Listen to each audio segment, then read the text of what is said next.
Eu sou Ana Carolina Nunes, mais conhecida como Ana Carol, entre meus amigos decanos. Eu tenho 26 anos, sou nascida em São Paulo.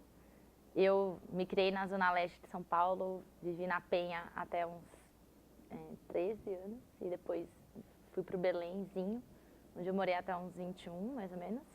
Eu sempre quis ser, tipo, artista, sabe? Uma pessoa conhecida. Aí, um belo momento, eu percebi que, tipo, não ia dar pra eu estudar pra ser artista, entendeu? Porque eu não queria fazer artes cênicas e eu sempre fui boa aluna, muito, tipo, sabe, muito precoce, assim, dessas que com 4 anos minha mãe me ensinou a ler em casa, então eu era toda aquela menina muito comunicativa e aí no colegial foram me mostrando assim, meu, você sabe escrever bem e tal, aí eu caí nessa de tipo, jornalismo é o que, né, vai. Eu sou a primeira pessoa da minha família a entrar em universidade pública, a primeira pessoa a fazer um mestrado também na minha família. Eu entrei na ECA em 2008, em jornalismo, foi o ano em que jornalismo foi assim um dos cursos mais concorridos. Eu sempre gostei muito de esporte. No colégio eu cheguei a treinar algumas coisas, mas enfim, meu colégio não participava de grandes circuitos, então eu não sabia super nada. Mas eu, desde o começo, quando vieram me chamar, eu já preenchi a fichinha ali, vôlei. Fui, tipo, antes das meus bichos, já fui treinar. E foi quando eu conheci as minhas melhores amigas na ECA, que eram as meninas da minha sala, Jormados 08, que, tipo, eram time de vôlei, tinha 10 meninas, 8 eram Jormados 08, sabe? E já quis entrar na ECA Atlética de cara, porque eu já entendi ali que aquele era o meu meio, porque era uma ferramenta de sociabilização que eu me identificava muito, tipo, organizar coisas, né? E era isso que eu queria fazer. Na Atlética, eu queria muito mais participar, assim, da parte esportiva, sabe? De dar apoio às atletas, né? Eu era da turma que falava que no Juca tinha que ter um kit sem cerveja, que eu não bebia cerveja, eu acho isso absurdamente injusto.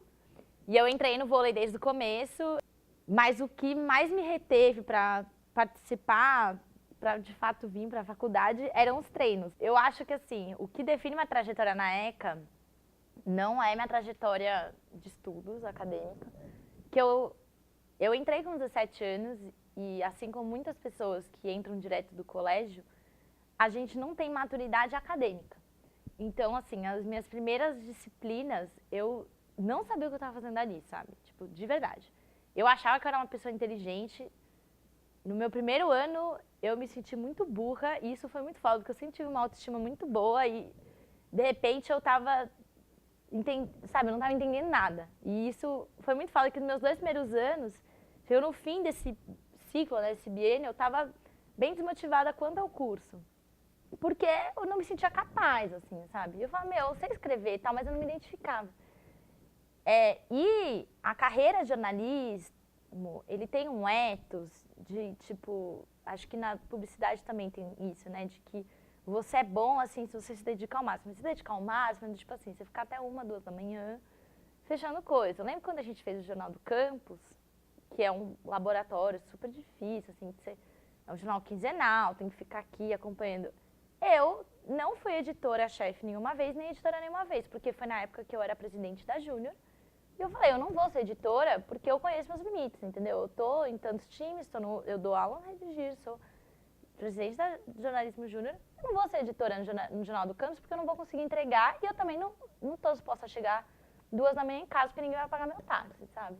No Redigir era a questão, pra mim, né, o compromisso com uma responsabilidade social de compartilhar o conhecimento com pessoas que por várias barreiras não conseguem entrar na universidade, mas que a gente tem muito a compartilhar. E foi onde eu mais aprendi, enfim, sobre essa questão, né, de nosso compromisso enquanto universidade pública. E na Jornalismo Júnior, que, enfim, era carinhosamente Jota, sobre o que é, enfim, você ter um projeto profissional e se desenvolver na carreira. Hoje, meu trabalho, que eu não consigo definir direito muito bem o que eu faço, mas eu trabalho basicamente com projetos. E esse senso de responsabilidade, até um pouco empreendedor, né, de tipo, vamos criar coisas e fazer acontecer, eu sei que eu aprendi aqui. né? E, inclusive, foi o que, depois de um certo tempo, me fez sacar que eu precisava dar a direção no meu caminho acadêmico, porque fazer umas matérias em RP, e aí foi uma hora que eu falei assim, eu vou para comunicação pública, e enfim, foi me encontrando. Chega esperando assim, eu vou fazer as matérias, vou sair daqui um jornalista, sabe? Aí, depois de um certo tempo você entende que não, que para você sair dali um jornalista, produtor, né, sei lá o quê, você tem que, tipo, você ir atrás e investir na sua própria carreira. E aí eu tive meio que essas duas fases, né? Os 3 primeiros anos era muito entidades, que eu tava desiludida com a academia, mas eu tava, muito firme com as entidades, não parava em casa. E depois, que inclusive foi depois que eu fui para o intercâmbio na Alemanha, eu voltei, que eu estava muito ligada ainda aos times, né? Já tinha acabado o meu ciclo nas entidades, mas que eu fui construindo o meu caminho acadêmico, inclusive de um jeito muito diferente dos colegas. E foi a hora que eu botei na minha cabeça assim, eu não tô afim de trabalhar em redação, porque eu não gosto desse negócio de ficar até 2 da manhã trabalhando e pedir pizza. Não combina comigo. Eu já vi que não vai dar para trabalhar em TV, porque tem um caminho aí que é meio do QI e talvez não seja nem o perfil. Que eu lembro que eu fiquei horrorizada, porque eu via os meus veteranos chamando as atrizes de vagabunda, sabe? Atacando moeda. E eu falava assim, eu não estou acreditando. Quem que esses caras pensam que eles são? Eu tava ficando possessa, assim. Mas ao mesmo tempo você tá num ambiente novo, você não conhece nada, e você fala assim, não é possível que isso seja normal, sabe? E eu tive amigos na minha sala que saíram no meio e tal. E foi engraçado ter menina da minha sala que, enfim, falou coisas engraçadas, né? E eu demorei muito pra me tocar da brincadeira, enfim, que era, né? Eu, como sempre fui meio taparícia, entrei na brincadeira. E ressignifiquei de uma certa forma, pra mim foi super divertido, porque eu era a mais nova ali. E o primeiro ano que eu fiz foi em 2011. E aí, a minha personagem, inventei que ela tinha um filho, sabe? Tipo, como eu era mais nova na mesa, né? Isso me chocava. Pra mim, era um desafio mesmo, né? Será que todo mundo é realmente liberal, sabe? Que essas são questões que estão em discussão, né? E tá muito mais visível, né? Quando a gente faz a encenação do cinema independente, quais que são os problemas que estão ali na história que a gente conta, né?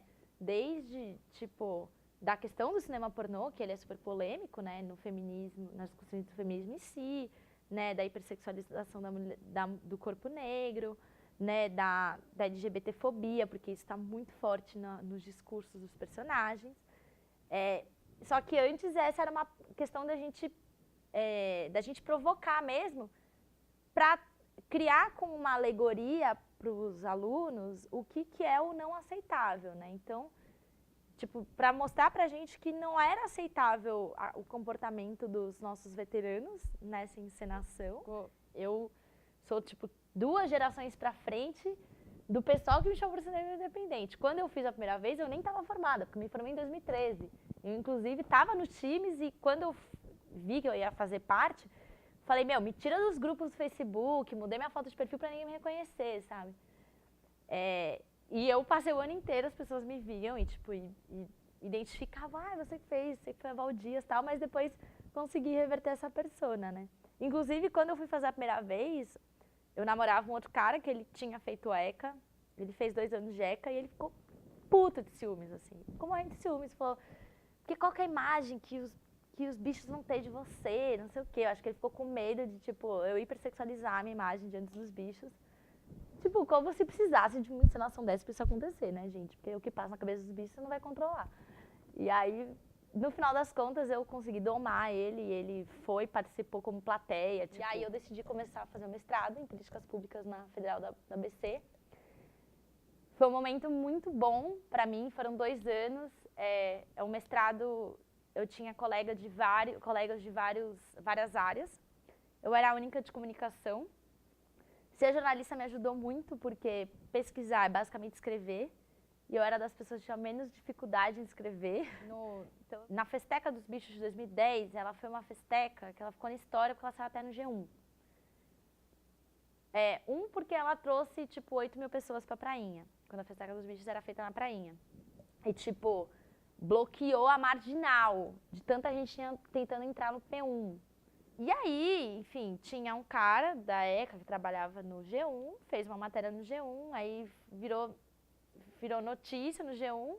No Twitter, muita gente não tinha entendido o que tinha de errado e só começou a falar o que é Festeca, né? E aí, isso a Festeca foi parar nos Trend Topics e todo mundo veio parar na Festeca. Recebeu uma proposta do Globo Universidade para organizar uma palestra do Bonner aqui na ECA, porque ele ia divulgar o livro dele, que é sobre o Jornal Nacional.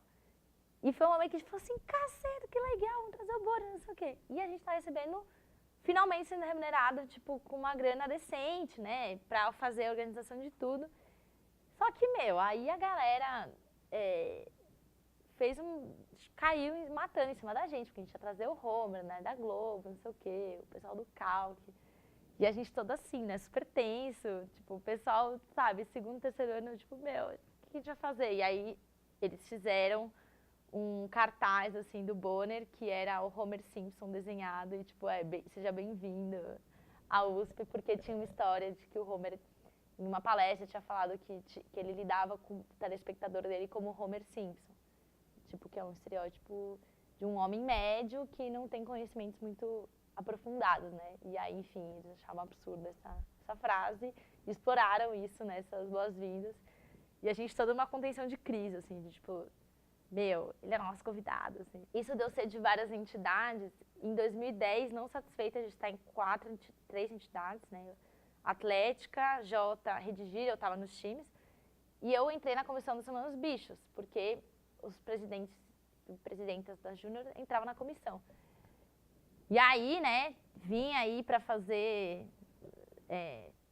eu tava viajando a maior parte do tempo, mas na Semana dos Bichos eu passei a semana inteira aqui.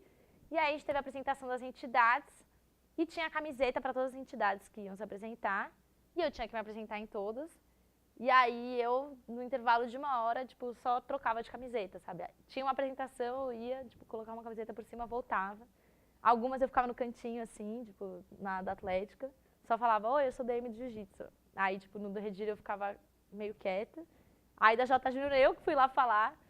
E aí causou meio uma confusão, assim. Várias pessoas chegaram pra mim e falaram assim, era você mesmo que tava naquelas quadras? Porque, não sei, você só mudou a roupa? Eu falei, eu só mudei a roupa, mas sim, eu estou em todas essas entidades. Muito feliz, porque, enfim, é um reconhecimento de que a gente, de uma certa forma, todo mundo faz parte da história, mas que a gente marcou algum aspecto na história da ECA. Amar as amizades que a gente fez, as entidades, os times que a gente fez parte. Então, no final das contas, a ECA mora no coração, assim, né? É o nosso xodózinho. Então, muito bom de voltar.